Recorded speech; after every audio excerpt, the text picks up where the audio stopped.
This weekend is Memorial Day weekend, a weekend where we are going to celebrate the men and women that fought and died and risked their lives so that the people that live in this country right now, in the United States of America, could be free to go and sit in church with their neighbors and loved ones, to sit in temple, to sit in synagogues, you name it, to practice religion, that they were allowed to gather in parks. They were allowed to gather outside of capitals and speak. They were allowed to dream and start a business that would always run, where people come in and pay them for their talents, that they would be allowed to do that. And they would be allowed to speak out against any government that tried to overtax them or put some sort of restriction upon them that they could not make possible the American dream. These people took bullets for us. They took grenades for us. And right now we have a serious problem because mainstream media is saying you're just as big a hero as them if you lock yourself and quiver in the basement afraid of a virus that cannot kill 99.7% of you. I don't understand that.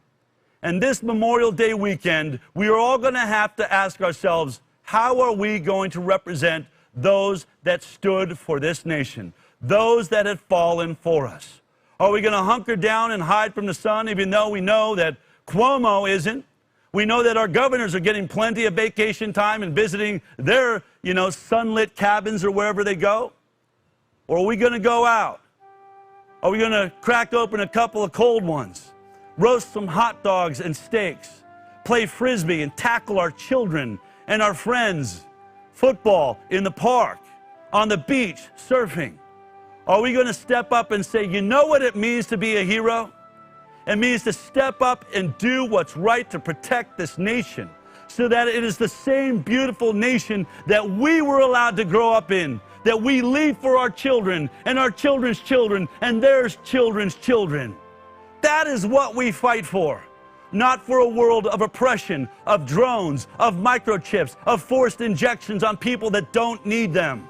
This Memorial Day weekend, you may want to say to yourself, if people took bullets for me and took grenades and risked their lives for me, maybe I need to step out and catch this cold so that I can protect what this nation represents. And while our elderly are locked down for a few more weeks, stay safe, you guys. I'm not going to let this virus linger outside your window any longer. I'm going to go out and face it like a man, like a woman, like an American. I am going to represent freedom because that's what we're supposed to celebrate this weekend.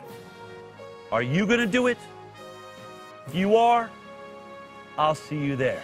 If you like that clip, then be sure to check out our live broadcast of The High Wire every Thursday morning at 11 a.m. Pacific Time.